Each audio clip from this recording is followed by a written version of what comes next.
Bismillahirrahmanirrahim. Assalamualaikum warahmatullahi wabarakatuh kepada Encik Ashfi. Pensyarah penilaian saya pada hari ini, nama saya Imtiazah binti Badkasa. Nombor pendaftaran saya 17DHF 17F2008. Saya daripada program Diploma Perkhidmatan Makanan Amalan Halal. Saya daripada Jabatan Pelancongan dan Hospitality. Pada hari ini, saya ingin membentangkan laporan akhir latihan industri yang telah saya jalani sepanjang 5 bulan yang bermula daripada 13 Julai sehingga 27 November 2020 di Wisma Perwira Angkatan Tentera Malaysia di bawah seliaan Segi Seri Sendirian Berhad. Laporan akhir latihan industri ini dikemukakan kepada Jabatan Pelancongan dan Hospitality bagi memenuhi sebahagian dari syarat penilaian latihan industri dan penganugerahan Diploma Perkhidmatan Makanan Amanah Halal kepada Politeknik Sultan Idris Shah. Kita bermula daripada isi kandungan. Bab 1 adalah pengenalan latihan industri. Bab 2, latar belakang organisasi. Bab 3, ringkasan latihan industri. Bab 4, latihan teknikal. Bab 5, dapatan dan cadangan. Dan bab yang terakhir adalah bab 6, kesimpulan. Bab 1, pengenalan latihan industri. Pendahuluan. Satu program di mana pelajar-pelajar diberi didikan secara amali atau praktikal dalam bidang teknikal di jabatan kerajaan ataupun swasta. Latihan industri ini ternyata amat penting kepada setiap pelajar kerana ia memberi kebaikan. Selain itu, ia juga dapat meningkatkan lagi kemahiran diri agar prestasi kerja sentiasa meningkat di masa akan datang untuk memajukan diri sendiri. Objektif latihan industri, ia dapat mendedahkan kepada para pelajar kepada situasi dan alam pekerjaan yang sebenar. Ia juga dapat meluaskan pemahaman, pengetahuan dan kemahiran pelajar. Ia juga dapat memberi pengetahuan tentang etika daya kerja semasa menjalani latihan industri di mana tempat pelajar memilih sendiri tempat latihan industri tersebut. Objektif laporan latihan industri adalah untuk mengenal pasti aktiviti yang dilakukan dan mencari kelemahan diri.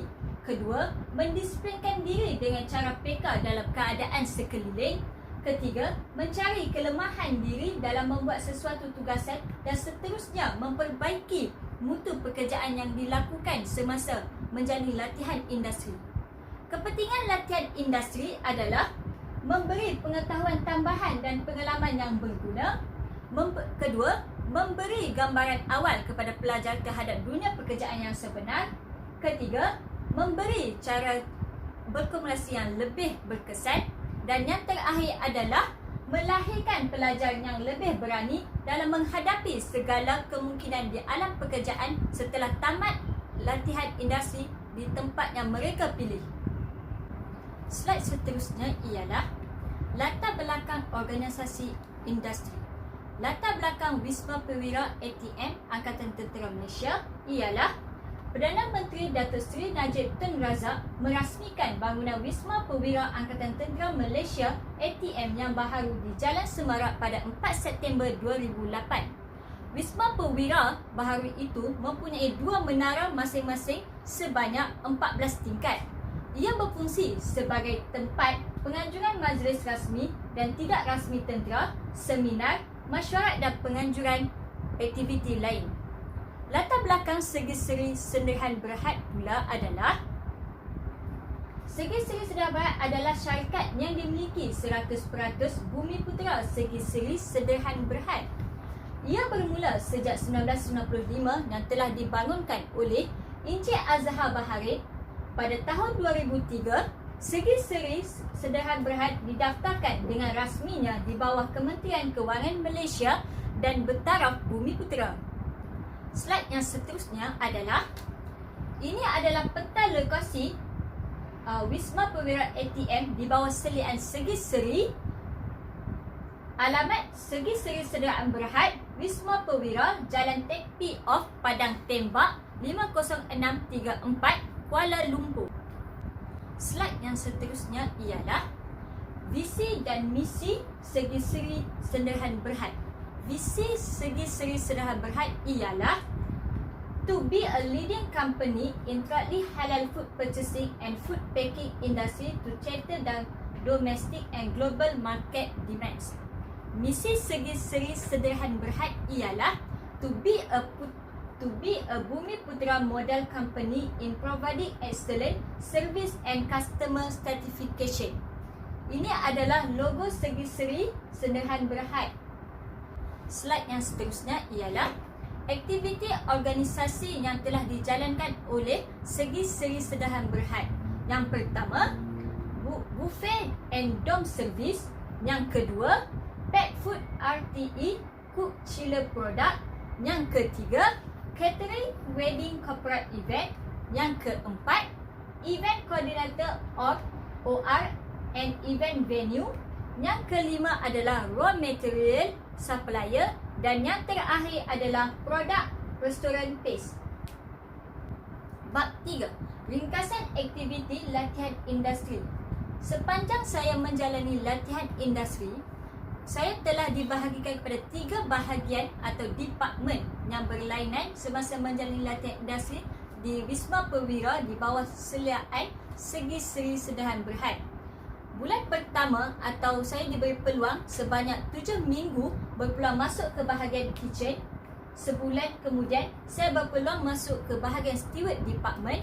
Dan 2 bulan terakhir saya berpeluang untuk ke bahagian food and beverage iaitu F&B. Sumbangan pelajar terhadap industri ialah membina personaliti individu yang positif. Yang kedua, berkemahiran berkomunikasi dan berhubung dengan orang ramai amat penting untuk dikuasai oleh pelajar. Yang ketiga ialah sikap tanggungjawab dalam diri sangat penting dalam proses mematuhi etika dan peraturan kerja yang baik. Slide yang seterusnya ialah bab 4, latihan teknikal. Latihan teknikal ialah latihan yang telah dipraktikkan semasa menjalani latihan industri di Wisma Perwira Angkatan Tentera Malaysia di bawah seliaan Segi Seri Sederhan Berhad. Semasa saya menjalani latihan industri, saya telah berpeluang memasuki bahagian kitchen selama 7 minggu. Di kitchen, saya berpeluang memasuki semua bahagian kitchen yang berada di Wisma Perwira kecuali Chinese kitchen. Yang pertama saya memasuki kitchen adalah butcher kitchen. Butcher kitchen adalah tempat untuk memotong bahan mentah ataupun marinate barang bahan untuk western ataupun Malay kitchen. Semasa menjalani di butcher kitchen, saya mempelajari pelbagai teknik potongan yang betul dan pantas walaupun dalam kuantiti yang sangat banyak. Di butcher kitchen juga tidak hanya mempelajari cara pemotongan, malah bahan mentah yang digunakan di bahagian butcher kitchen juga diajar satu persatu supaya pelajar dapat mengenali setiap bahan mentah yang digunakan di Wisma Perwira Angkatan Tentera Malaysia. Seterusnya, saya juga ditukarkan di bahagian Western Kitchen. Di Western Kitchen, saya sendiri berpeluang merasai pengalaman memasuki shift pagi iaitu pukul 5 pagi untuk merasai sendiri bagaimana memasak makanan sarapan pagi dan set up buffet di DMP iaitu Dewan Makan Pegawai untuk sarapan pagi pegawai-pegawai Wisma Perwira Angkatan Tentera Malaysia. Di Western Kitchen, ia memberi sedikit sebanyak keberanian kepada saya untuk memasak secara live kepada pegawai-pegawai di Wisma Perwira Angkatan Tentera Malaysia. Sebagai contoh, chef memberi kami peluang untuk memasak secara live stall egg untuk pegawai-pegawai di Wisma Perwira seperti membuat omelette, scrambled egg, sunny side up dan sebagainya. Bukan sahaja menjaga stall egg, malah di waktu tengah hari, Western Kitchen juga ada menyediakan stall burger, stall Maggi, stall marinated beef dan sebagainya. Di Western Kitchen, saya banyak mempelajari teknik cara potongan western yang betul dan pantas. Kemudian, bukan itu sahaja, ia juga memberi kami teknik-teknik memasak dengan betul menggunakan bahan yang betul. Di sini adalah kitchen western, dan di sini jugalah kami mempelajari cara-cara untuk memasak makanan western seperti shepherd pie, carbonara sauce, mushroom soup dan sebagainya. Western Kitchen juga telah memberi kami sedikit gambaran yang banyak, iaitu bagaimana cara-cara untuk membuat western set semasa function western set sebanyak 150 pack. Slide yang seterusnya adalah saya juga berpeluang memasuki iaitu Malay Kitchen. Di Malay Kitchen, saya telah mempelajari rempah ratus yang digunakan di Wisma Perwira Angkatan Tentera Malaysia. Bukan itu sahaja, chef juga telah mengajar saya cara-cara untuk memasak masakan nasi mendi, nasi minyak, pelbagai jenis bubur dan juga pelbagai jenis lauk pauk untuk DMP, Dewan Makan Pegawai, dan juga function besar-besaran. Di Malay Kitchen, di sini banyak belajar tentang cara pemotongan dan cara masak makanan Melayu dengan betul. Seterusnya, saya juga berpeluang memasuki di Pastry Kitchen. Di Pastry Kitchen, chef telah mengajar saya pelbagai jenis kek untuk dibuat di Dewan Makan Pegawai DMP dan juga function di Wisma Perwira Angkatan Tentera Malaysia. Sebagai contohnya, kek yang saya telah pelajari adalah chocolate imperials, kek brownies, butter cake dan sebagainya. Bukan itu sahaja, di Pastry Kitchen, saya juga telah mempelajari cara membuat kuih Melayu, iaitu puding jagung, cara manis dan sebagainya. Di Pastry Kitchen juga telah mengajar saya teknik-teknik membuat dough roti ataupun sweet bun dengan betul dan cara menguli dengan betul. Selain itu, di Pastry Kitchen juga telah mengajar saya cara-cara untuk menghias kek atau menyusun kek di atas pinggan dengan cara yang betul dan cepat. Seterusnya, saya juga berpeluang memasuki di Cool Kitchen. Di Cool Kitchen, saya mempelajari bahan yang digunakan di Cool Kitchen seperti bahan membuat kerabu, bahan membuat sandwich, bahan membuat pecan dan sebagainya. Di Cool Kitchen juga, saya berpeluang membuat kerabu sendiri untuk dihidangkan di Dewan Makan Pegawai DMP atau function besar-besaran. Selain itu juga, saya juga berpeluang untuk memotong buah dalam kuantiti yang banyak di dalam function yang berada di Wisma Perwira Angkatan Tentera Malaysia. Bukan itu sahaja, kami juga diajar cara-cara untuk membuat ala carte di bahagian Cool Kitchen mahupun di bahagian kitchen-kitchen yang lain. Setelah 7 minggu saya berada di kitchen, saya juga telah ditukarkan di bahagian Steward Department. Steward Department adalah tempat untuk orang menyuci pinggan mangkuk dan juga perut belanga. Bukan sahaja saya menyuci pinggan mangkuk dan perut belanga di Steward Department, malah saya mempelajari cara-cara untuk menggunakan dishwasher dengan cepat dan pantas semasa melakukan pekerjaan di Steward Department. Bukan sahaja untuk menyuci pinggan mangkuk di bahagian Steward Department, malah di Steward Department juga telah mengajar saya tentang nama-nama cutleries, peralatan dan sebagainya. Di Steward Department, saya juga telah mempelajari sabun yang boleh digunakan di bahagian lantai mahupun pinggan dan sebagainya. Setelah sebulan di Steward Department, saya telah ditukarkan 2 bulan di bahagian Food and Beverage, iaitu FMB. Food and Beverage iaitu FMB di Wisma Perwira di bawah selian Segi Seri Sendahan Berhad mempunyai 2 bahagian, iaitu menjaga Dewan Makan Pegawai iaitu DMP dan juga Banquet Department. Di Dewan Makan Pegawai DMP, saya telah diajar cara-cara untuk serve makanan di hadapan pegawai di Wisma Perwira ATM. Bukan itu sahaja, saya juga dapat mengenali peralatan-peralatan yang digunakan di Dewan Makan Pegawai DMP di Wisma Perwira Angkatan Tentera Malaysia. Selain itu juga, saya juga telah mempelajari cara-cara untuk mengelap pinggan, goblet dan cutleries dengan teknik yang betul.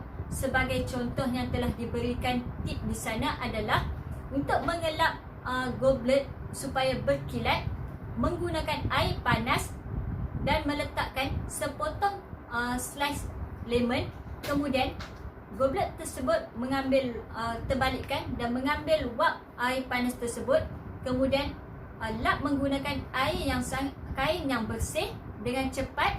Ia dapat memberikan goblet itu bersih dan berkilat. Selepas saya menjalani sebulan di Dewan Makan Pegawai DMP, saya telah ditukarkan di bahagian banquet department. Di banquet department, saya telah belajar pelbagai jenis serve. Sebagai contoh, serve by dom, French service, western set dan juga Chinese set. Semasa saya berada di bahagian banquet department, ia memberi saya sedikit sebanyak pelajaran yang baharu. Bukan sahaja serve bahagian makanan kepada pegawai, malah saya juga telah mempelajari pelbagai jenis serve yang saya sebut tadi. Di banquet department, saya berpeluang memasuki tempat yang paling tinggi di Wisma Perwira, iaitu tingkat 14, iaitu penthouse, untuk merasai serve pegawai-pegawai yang berpangkat tinggi di Wisma Perwira Angkatan Tentera Malaysia. Bukan itu sahaja, banquet department dapat mengajar saya tentang erti melakukan function besar-besaran maupun kecil-kecilan. Slide yang seterusnya ialah bab 5. Bab 5 ialah dapatan dan cadangan. Dapatan ialah membentuk dirinya dan dapat menyelesaikan diri dalam suasana kerja yang sebenar. Kedua, mewujudkan suasana yang begitu ceria dan menyeronokkan. Ketiga ialah membentuk pelajar meningkatkan keyakinan diri. Kemudian adalah cadangan. Cadangan kepada politeknik. Cadangan saya kepada politeknik adalah pihak politeknik mestilah menerangkan kepada syarikat tentang objektif latihan industri yang akan dijalankan semasa pelajar menjalani latihan tersebut, supaya syarikat tersebut boleh melakukan atau membuat skop kerja yang sepatutnya pelajar tersebut melakukan latihan industri. Kedua, pihak politeknik perlulah sentiasa berhubung perkembangan pelajar semasa menjalani latihan di syarikat tersebut. Cadangan kepada syarikat dan organisasi. Cadangan saya ialah pihak syarikat seharusnya mengetahui tujuan sebenar pelajar tersebut ingin menjalani latihan industri di tempat mereka, supaya pelajar tersebut tidak keliru dengan skop kerja yang telah diberikan. Kedua, pihak syarikat hendaklah mengelakkan memberi arahan yang berbeza-beza. Sebagai contoh, manager seorang ini memberi arahan kepada pelajar tersebut, kemudian datang lagi seorang manager memberi arahan lain. Di situ membuatkan pelajar keliru untuk membuat sesuatu pekerjaan. Seterusnya, pihak syarikat perlulah menyediakan satu jadual khusus untuk pelajar melakukan kerja dengan bersungguh-sungguh, supaya pelajar tersebut tidak lalai semasa melakukan pekerjaan. Cadangan kepada pelajar. Cadangan saya kepada pelajar ialah pelajar perlulah memberi tumpuan sepenuhnya semasa menjalani latihan industri di tempat yang mereka memilih. Kedua, pelajar perlulah menjaga nama baik pelajar dan politeknik, supaya syarikat akan mengambil lagi pelajar akan datang untuk menjadi latihan di tempat mereka. Kedua, pelajar perlulah menerima segala tugasan yang diberikan oleh syarikat tersebut semasa menjalani latihan di syarikat mereka dengan minda yang terbuka. Bab yang terakhir adalah bab 6, iaitu bab kesimpulan. Kesimpulannya ialah terdapat banyak pengetahuan baharu yang boleh dipelajari semasa menjalani latihan industri di tempat yang mereka atau pelajar pilih. Kedua, tidak akan ada perasaan pelik atau ganjil semasa pelajar mula bekerja selepas mereka selesai kursus latihan industri. Ketiga, ia memberi gambaran awal mengenai keadaan sesuana bekerja yang sebenar setelah tamat latihan industri. Yang keempat, ia dapat melaksanakan dengan betul dan cemerlang semasa menjalani latihan industri. Yang kelima, membekalkan setiap pelajar dengan pengalaman dan pengetahuan yang berguna semasa menjalani latihan industri di tempat mereka pilih. Dan yang terakhir, dapat mendedahkan pelajar kepada dunia pekerjaan sebenar selepas tamatnya latihan industri yang telah mereka jalani selama 5 bulan di tempat yang mereka pilih. Slide yang seterusnya ialah lampiran bergambar. Di sini, saya sediakan kepada Encik Ashfi lampiran gambaran yang saya telah lakukan atau saya lalui selama di Wisma Perwira Seliaan di bawah Segi-Seri Sendahan Berhad.